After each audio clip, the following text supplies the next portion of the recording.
வணக்கம் சோதரி நண்பர்களே. 2024 பிப்ரவரி மாத ராசி பலன்கள். மகர ராசி. மகர ராசிக்கு இந்த மாதம் ஒரு சாதகமான மாதமாக இருக்கும். காரணம், இந்த மாதம் உங்களுடைய ராசியை சுற்றி தான் பெரும்பான்மையான கிரக அமைப்புகள் இருக்குது. அதுலேயும் குறிப்பாக மாதத்தின் பிற்பகுதியில் உங்களுடைய ராசியில் செவ்வாய் உச்சமும் அடைகிறார். மகரத்தை பொறுத்த வரைக்கும் செவ்வாய் சுகாதிபதியாகவும் லாபாதிபதியாகவும் செயல்படக்கூடியவங்க.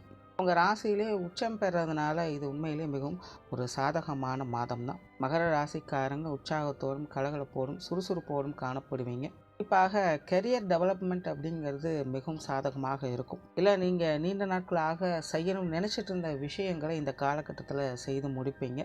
இல்லை, ரொம்ப நாளாக ட்ரை பண்ணிகிட்டு இருக்கக்கூடிய விஷயங்கள்லாம் இந்த காலகட்டங்களும் உங்களுக்கு சாதகமாக மாறும்.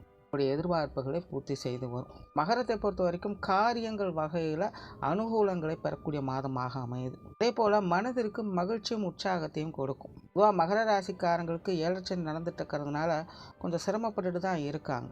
வாழ்க்கையை அவங்களுக்கு சமாளித்து வாழ வேண்டிய சூழ்நிலையில் தான் இருக்குது. பட் இந்த மாதம் உங்களுடைய கவலைகள் சங்கடங்களை மறந்து மனதில் சந்தோஷத்தையும் மகிழ்ச்சியும் பார்க்கக்கூடிய சூழ்நிலை சந்தர்ப்பங்கள் உருவாகும். ஏதாவது ஒரு வகையில் கொஞ்சம் திருப்திகரமாகவோ இல்லை பீஸ்ஃபுல்லாகவோ ஃபீல் பண்ணி வருவீங்க. உங்களுக்கு தேவையான பொருட்களை வாங்கி மகிழ்வீங்க.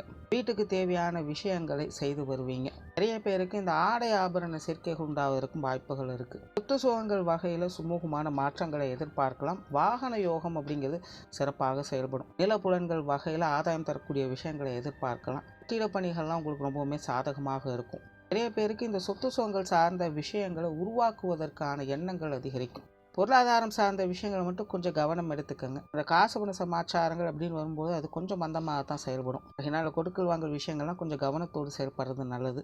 குடும்ப விஷயங்கள் காரியங்கள் ஒரு கலவையான நிலைகளில் இருக்கும். பேச்சுவார்த்தைகளில் கொஞ்சம் அதிகார தோரணைகள் அதிகம் இருக்கவே செய்யும். மகர ராசிக்காரங்க இந்த விஷயங்கள் மட்டும் கொஞ்சம் கவனமாக இருங்க. தேவையில்லாத கான்ட்ரவர்சியான பேச்சுக்கள் அப்போ போக தான் செய்யும். இருந்த போதிலும் உங்களுடைய பேச்சுக்கு மற்றவங்க கட்டுப்பட்டவங்களாக இருப்பாங்க. நீங்கள் சொன்ன சொல்லை காப்பாற்றக்கூடிய திறன் ஏற்படும். உங்களுடைய சொல்லை செயலாக்கி காட்டுவீங்க. இருந்தாலும் கொஞ்சம் கான்ட்ரவர்சியான பேச்சுக்களும் அப்போ போகத்தான் செய்யும். இந்த விஷயங்கள் மட்டும் கொஞ்சம் கவனமாக இருங்க.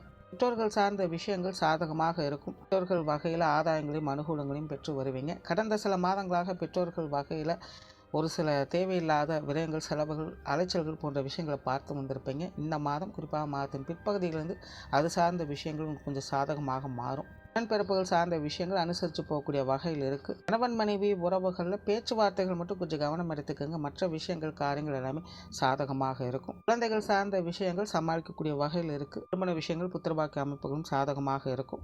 மாணவர்களுக்கு கல்வி மற்றும் வித்தை சார்ந்த விஷயங்கள் சுமூகமாக இருக்குது. ஸோ ஓவராலாக மகர ராசியை பொறுத்த வரைக்கும் இந்த மாதம் எல்லாமே சாதகமாக தான் இருக்குது. கொஞ்சம் அவசரப்படுவதையும் கோபப்படுவதையும் மட்டும் கொஞ்சம் கண்ட்ரோல் பண்ணிக்கோங்க. உங்களையும் அறியாமல் சில விஷயங்களை கொஞ்சம் அதிகாரத்தோடு செயல்படத்தான் செய்வீங்க. இருந்த போதிலும் அது உங்களுக்கு சாதகமாக தான் இருக்கும். இருந்தாலும் ஒரு சில விஷயங்களை கொஞ்சம் கண்ட்ரோலில் வச்சுக்கிறது நல்லது. மற்றபடி இந்த மாதம் உங்களுக்கு ஒரு சாதகமான மாதமாகவே அமைஞ்சிருக்கு. நன்றி, வணக்கம், வாழ்க வளமுடன்.